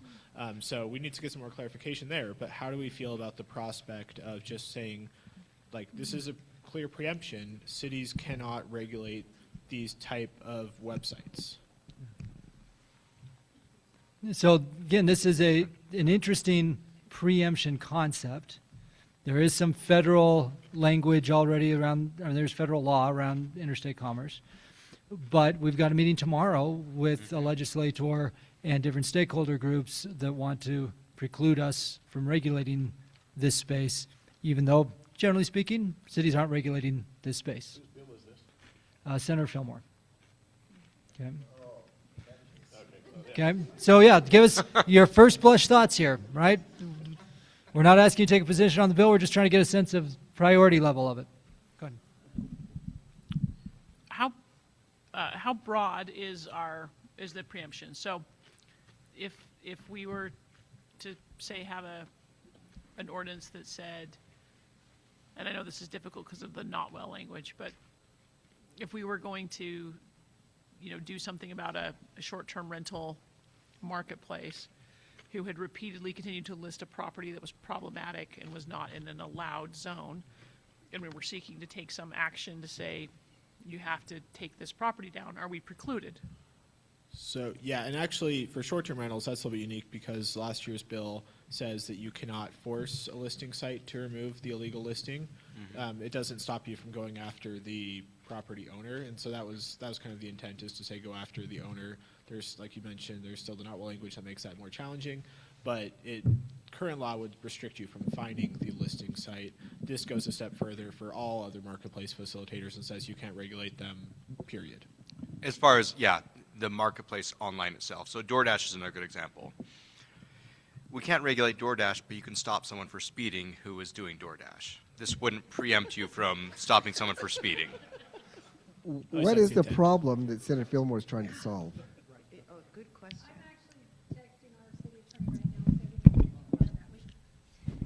We need to get to the heart of what it is he's trying to solve. Senator Fillmore often runs bills that are very focused on some kind of concern brought to him by a constituent, a very, very singular, specific concern that no one else has ever heard of or thought of, and it hasn't infected them, and it isn't actually a big, giant problem. But if a constituent goes to him, he tends to run a bill like this. So that's what I'm going to ask our city attorney to help us work on, trying to figure out what the objective is for this, because I don't know. This seems strange, but there's definitely got to be something very specific behind it. Yeah, and as Cameron said, there's a meeting tomorrow morning with pretty much any stakeholder who has some kind of online marketplace, as well as us, counties are there. So we'll have a better idea on this one tomorrow. So as far as position on the bill, what's the background, we'll have a better idea on that one tomorrow. But exercise-wise, this is more of a question of where's the capital at on that. Yeah, just first blush. Okay, Carson, go ahead. Next. Can I make a Let's comment? go, Member Bruno. Yeah. So one of our problems in Springdale is e-bikes. We have too many and they don't know how to ride them. So somebody There's a different bill for that. has a website, they have an app, and they're renting e-bikes out of their home, which they can't do. We can enforce it against them, but not shut the app down. Is that correct? That's basically it. Yeah, I think that would be the intent. So like you could enforce like the person doing it for not, and I'm not actually totally, I have to double check the definition because that's an interesting point. Like if it's a local person, they're running everything themselves. I'm not totally sure if this would trigger, but yeah, the intent is to say go after the actual, like for all these businesses that have, all these Go businesses after the that have- actor, not the Yep. mechanism. So now there's a code enforcement issue, and potentially you need more code enforcement if everybody, so that's one of my concerns. Yeah, that's an excellent point, Mayor. Yep. And really, what is the definition of an online marketplace? because maybe someone's just like, oh, I'm an LLC and I sell parking spots in Old Town. Yes, that happened last year. And they started their own online to sell people's parking spots near the resort. So I don't, you know, or we had another one where someone started an online company to sell part of our open space land as places you could get married, and then charged a bunch of people thousands of dollars to get married in open space. So I don't like. It'd be just really great to see what is an online marketplace, because anyone can start an LLC. Well, this is exactly why we're doing the exercise, folks. So this is perfect. So thank you for the feedback. And I've been looking for a new side hustle, so that's. Yeah. These people were like, we need thousands of dollars to get married here, and we're like, it's a park. It's like an open Wow. Carson, can you go to the next one? Yep, it's up. So this is how high of a priority is opposing legislation that would require a state committee to review and approve official city flags. Now this is a bill that we're aware of. Okay, so I've got a couple of motion to hates, but again, trying to get a sense of how high, medium, low priority, because we have a handful of cities that have city flags, but there is the principle here of right now you can adopt your city flag. Going forward, there'd be a state oversight committee over your flag. Yep.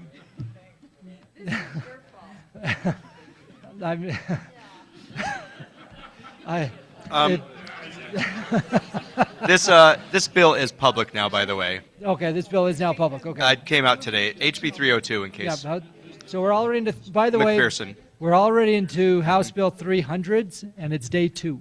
Let that set in for a second. 300. Yeah, 300. Right. Okay. So again, we want to make sure that we're all clear on the political capital piece on some of these one-off bills that we think of preemption in the land use context, but there are other preemptions out there. So are we at 13 now? Okay, Carson, let's go ahead and advance it. Do you want to see these results, or do you just want to go to the next? No, yeah, see the results. Okay, so interesting. So pretty divided. That's helpful feedback. And again, these are bills that will likely end up bringing to LPC at some point, but this is just helpful for us as we're allocating our bandwidth out of the gate. Okay, next question. Oh. Yeah, go back. Can you go back to show folks? Yeah. So this one was a higher priority than the flag one, based on my quick glance, but Carson will actually run the numbers of where they end up on the scale. Yeah, the flag one, the low scored the highest. Okay. Flag is HB 302. Yeah. Yeah. Okay, so this bill, how high of a priority is opposing legislation that would preempt the ability of cities to choose their own street names. So this is another bill. No. But this is less about one particular city and more about the principle. That's what we're trying to understand here is the principle. Yeah, I want to make sure we're thoughtful about this. We know where legislators are motivated, but any of us could find ourselves in a similar spot. And honestly, if we build on all the entitled lots, we're going to be naming a lot of streets. And wouldn't it be hilarious if the holdup was the legislature approving thousands of street names and debating, whether we need to have creative spellings of Oak Ridge Drive or, So just keep that in mind. So when we talk about preemption, partnership over preemption, we're trying to make sure we're thinking about that globally. Like what does that mean? Now, again, your job throughout the session, and the officers will be meeting with them multiple times a week over the course of the next 6.5 weeks, is to evaluate political capital at the Capitol and where all these pieces shake out. But that's what we wanted, kind of the first blush thoughts from the board before we have the broader conversation with LPC. So let's go ahead. Hold on. In a small group, yes, actually, because it's small. Okay, yep. So go ahead and advance it. Okay, so that's interesting. In this case, the high was a little higher. So it's interesting. We just asked you 3 preemption questions, and the numbers were a little bit different in all 3. That's super helpful for us as we evaluate political capital, where we engage on each of them, and then how we apply the principle to all the different bills that are coming forward. The next questions come back to a particular land use bill.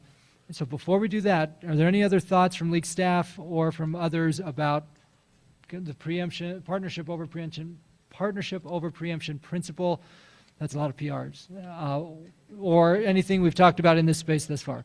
Councilmember, can you use the mic? Yeah. You're welcome. On these bills, sometimes I think there's that stage, they want to be on a stage, and how much do they have legs? Yeah. Yes. And if they have legs, you know, then I say you'd go this far. If they don't have legs, then it's just kind of like. And that is an excellent point. Again, it comes back to the political capital. We don't want to shoot at a bill that's not going anywhere, right?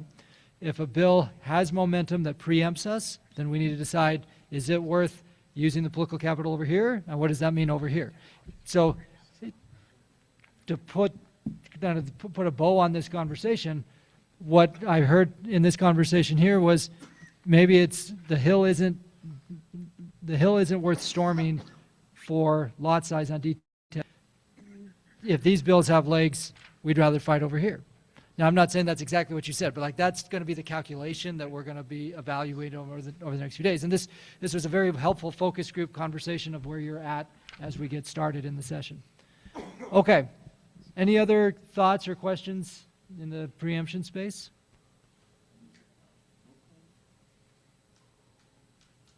Okay. Carson, go ahead and advance to the next slide.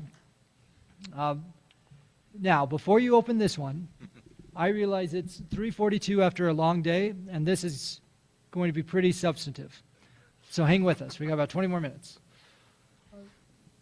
Back in the middle of December, Senator Fillmore reached out to us with a really significant land use bill that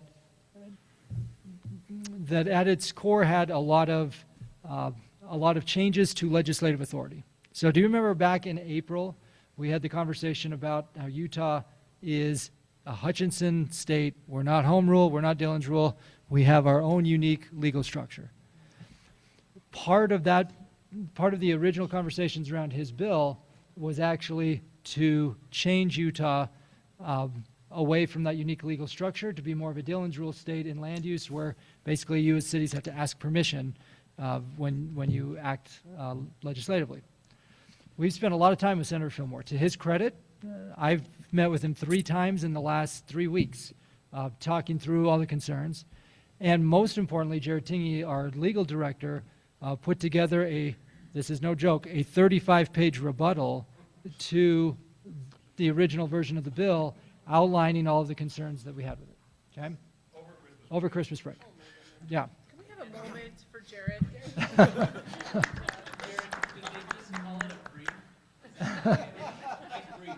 Yeah. This. Yeah. Yeah.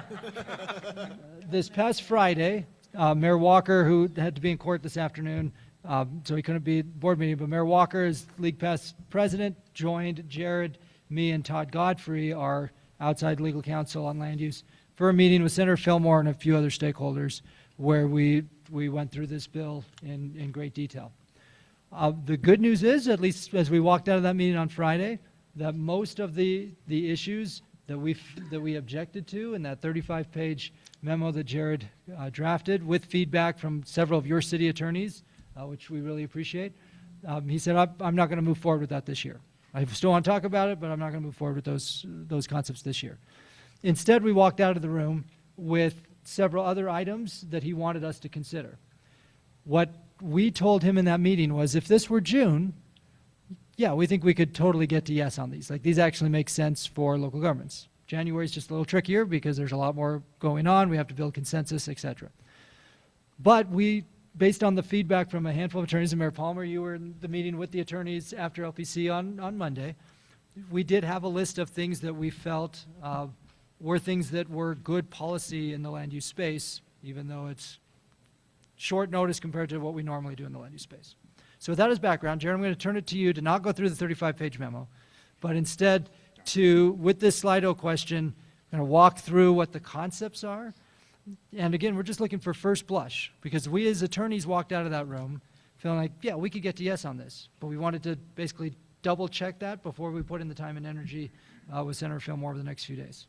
Jared? Hey, why don't you,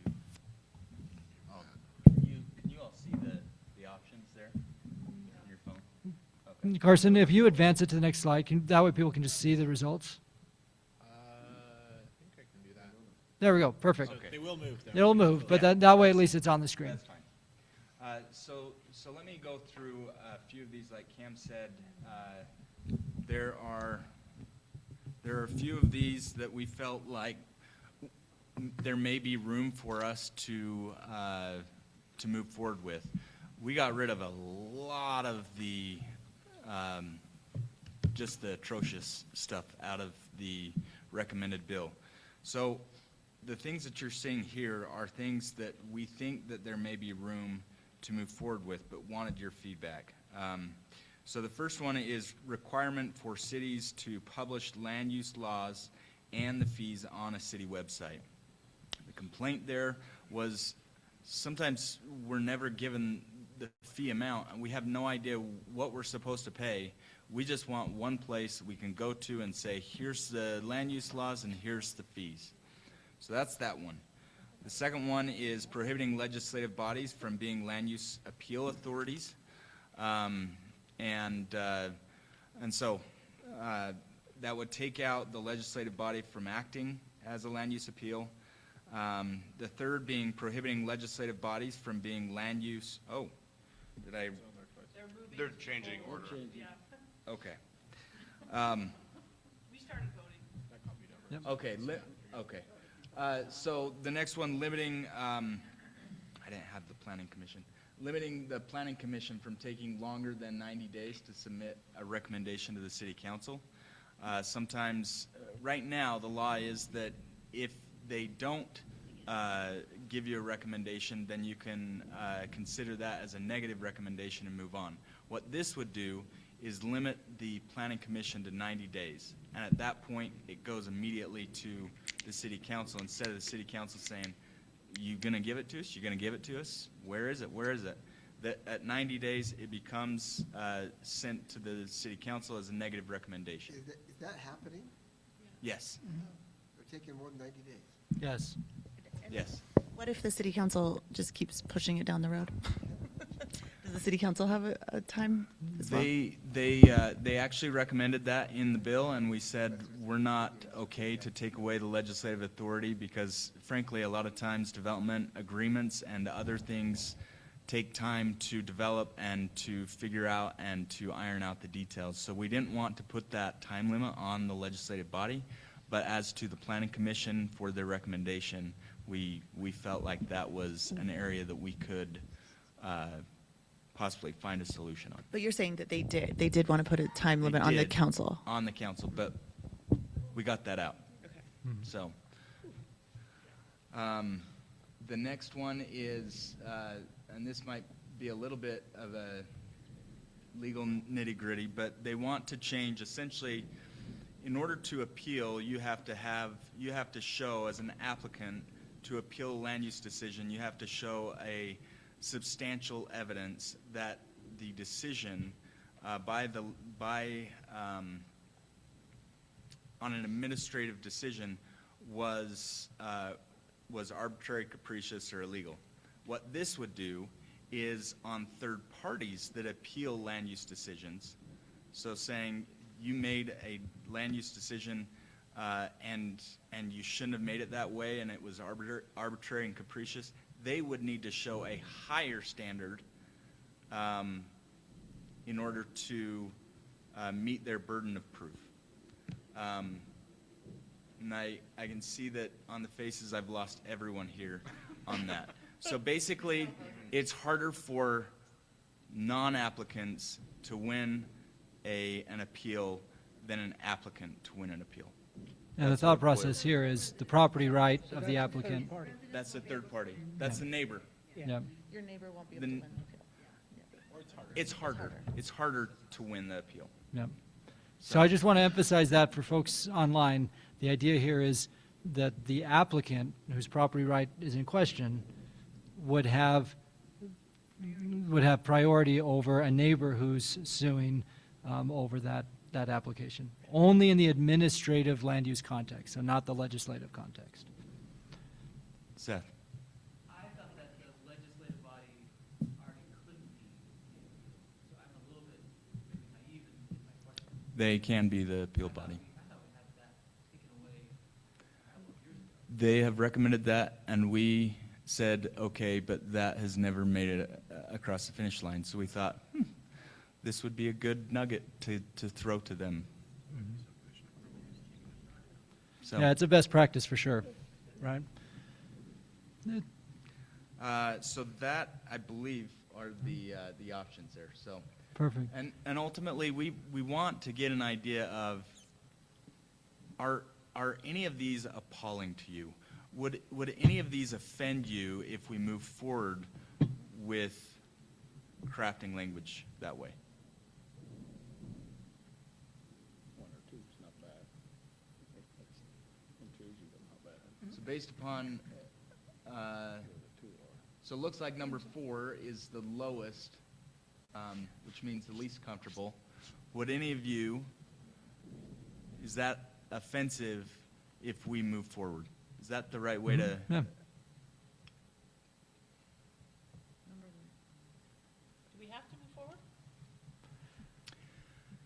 So the language is I already will drafted. let Cam answer that Yeah, question. so Senator Fillmore has the bill language and he wants to move forward. And when we walked out of that meeting, the bill has become very skinny. But these were things that he said, like, I really like the idea of respecting the property owner more in an appeal than the neighbor. So yes, he wants to move forward. The question actually was kind of awkward in the meeting for Jared, Todd, Mayor Walker, and me, because ultimately it doesn't change the standard review for the city. It doesn't change the city's discretion. It's really about the neighbor's rights. So it felt uncomfortable for us to be arguing for the neighbor because it didn't actually change anything for the city. But that's why we said, like, let's check on this one.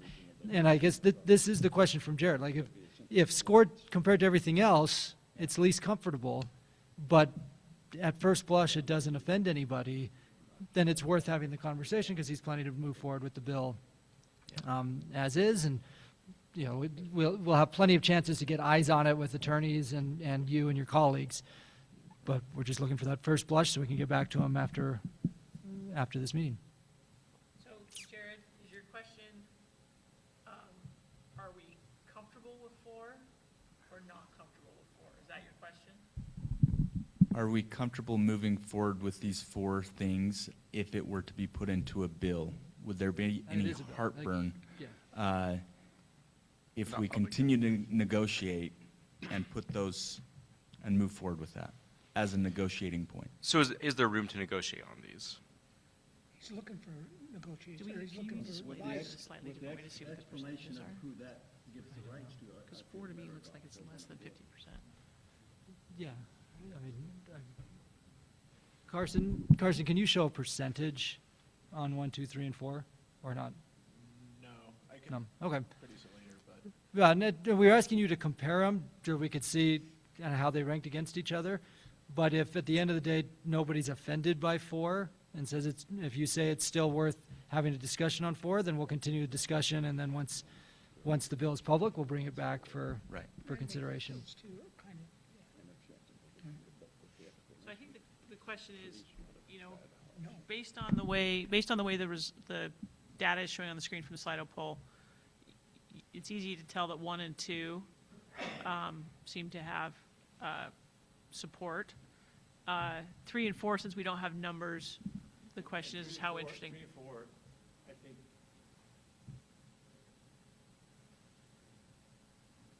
About maybe 1 vote difference. Maybe 2. Yeah. That's about it. Well, someone just decided to vote because we were at 13, now we're at 14. So, Mayor, I think really it's, if anybody feels strongly that we should not engage on 3 and 4, speak now. And if ultimately you're comfortable enough with 3 and 4 to continue to talking, then that's what we'll do. Perfect. Yeah, with the explanation of number 4, I was talking just a little bit ago. I mean, the neighbor could object to the lights next door, and but the property owner wanted those lights. If they weren't intrusive, they just went straight down, then that should be that property owner's right to have those lights. And so 4 gives that property owner that right to do that, right? Yeah, it gives them more deference Yeah. in litigation. So with that explanation, I would move it up. Well, I think I did have it at 3. Okay. Only administrative. Yes. Only administrative, yep. Okay. Okay, that's super helpful. Okay, and then it's 3:56, and we have 3 more things to still hit. So, Jared, can you give a 1-minute sum of HBA? I'll do, Molly, if it's all right, 1-minute recap of where we're at on LAA. Justin, 1 minute on water, which will really be 2 minutes each, but Mayor will be done by 4:05. Go ahead. Okay, so many of you, we've already gone over the HBA letter. We wanted to give you their feedback on the letter and then ask the question is how would you like the staff to proceed moving forward? So right now, the response from them back was the biggest thing that they want to see in the letter and in the chart is that there's an acknowledgement and an agreement to pay for damages and for injuries caused by an error of the city inspector or the building department. They feel, and I'm just parroting what they had given us, they feel that if we make an error, they pay, and when they make an error, they still pay. So they're saying we always are the ones that have to pay for whether it's an error on your side or whether it's an error on our side. We always have to pay. And there needs to be an equal, fair, that if your building inspector is enforcing things outside the building code and we are having to abide by that and it costs us money, then you need to pay us the cost difference of what it costs us because of the errors because of your building inspector or because of your bad interpretation of the code. So that is the number one thing that they want, is for us to essentially recognize responsibility and pay for that responsibility financially. That's the essence of they have already included some specific language.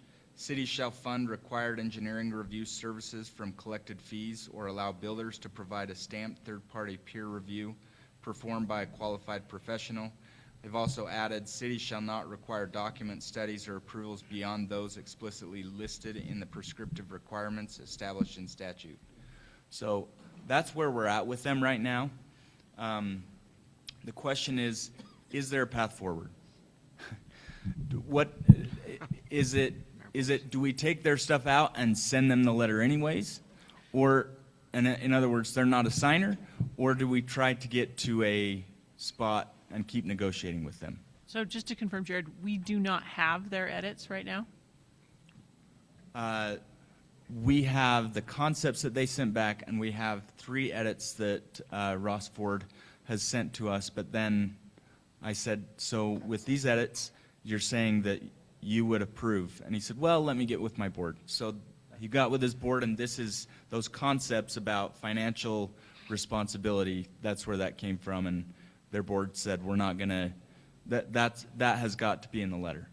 So I would be much more comfortable if we had their final edits before we were kind of making a decision. I think fair's fair. If they are still working on their comprehensive edit feedback to us, then before we sign off, we should get to see what that sum total of their edits are. Just to make sure we're all negotiating and having the discussions in good faith. Yeah. I don't know which answer you encompasses that in this poll. What's most important is feedback. I think that would be continue working. We were hoping, when we wrote this Slido, we were hoping we'd have the letter for you to look at, and they did not give us back edits, they gave us concepts. Yep. So this is good feedback, right? That helps Yeah. you to say, Yeah. present it to us. It sounds Okay. like keep working with them. Okay. in the hope- okay. So last two things. Thank you, Jared, for all that great work, and thank you, board, for all your feedback through that exercise. The last two things, local administrative advisor and water conservation rebate tax parity act. On local administrative advisor, we've had really positive conversations with legislators about, and the governor's office about restoring the $500,000. At the same time, the legislature has tasked all state agencies with reducing their budgets, including the governor's office of planning and budget. So on one hand, we're trying to restore funding. On the other hand, they've been told to prepare for budget cuts in their technical assistance program. Today was the first appropriations meeting. Molly attended that on our behalf. So a lot's going to shake out in the next few weeks. There may be a time where we will need to do a full court press on all those dollars.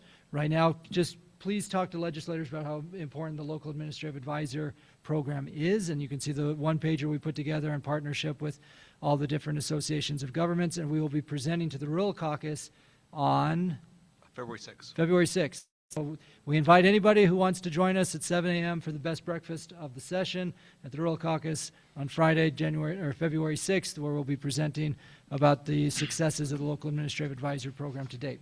Additionally, in the December board meeting, we ran out of time like we did today to update you on what we've termed internally as the Know Before You Grow. And this has been the effort of the last few months where we've been doing basically a needs assessment with all of our, what we're referring to as edge communities that have a lot of need for technical assistance. And a lot of these communities may have staff, but they have small staffs. And they've actually asked us, can we use the resources from local administrative advisor? And we've said, no, that's for cities without staff.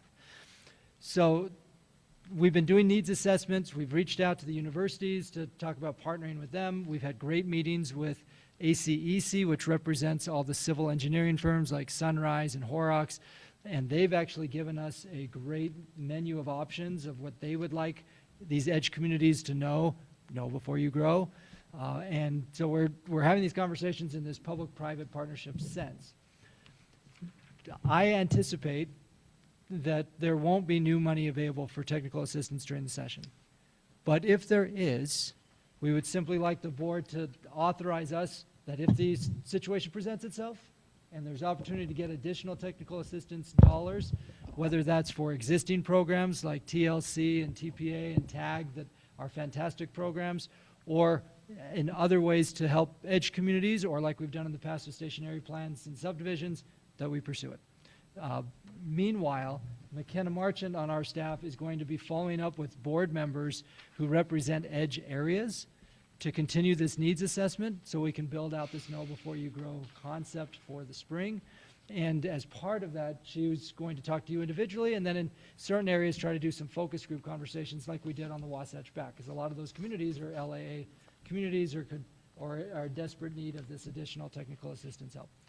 So with that, Mayor Bradshaw, we'd welcome a motion to support any additional technical assistance dollars if the situation presents itself, so long as local administrative advisor remains the top priority.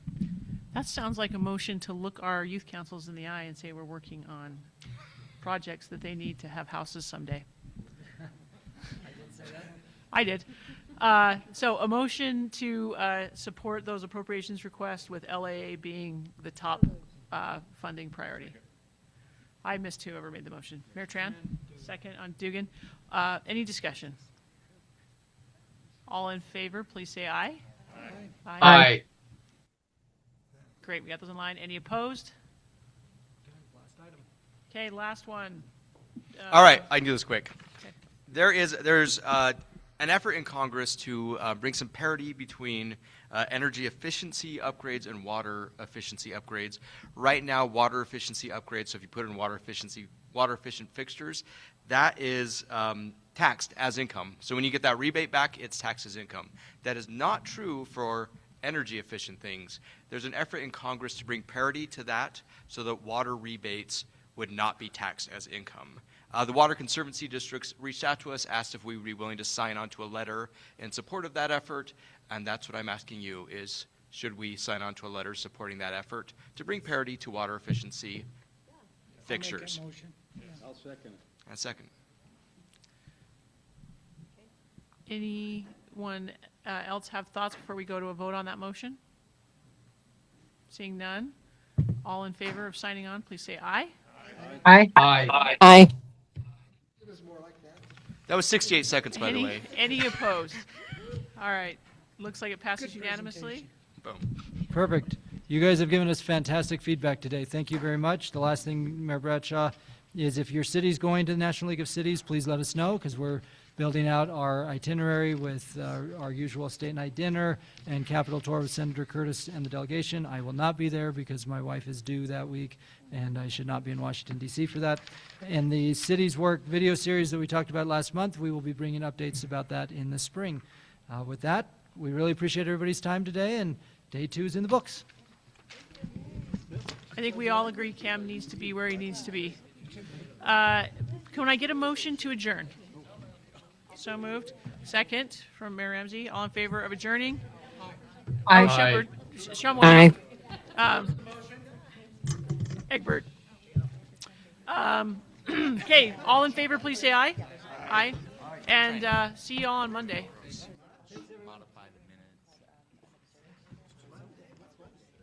Yeah. More fun. Oh, thank you. Appreciate it.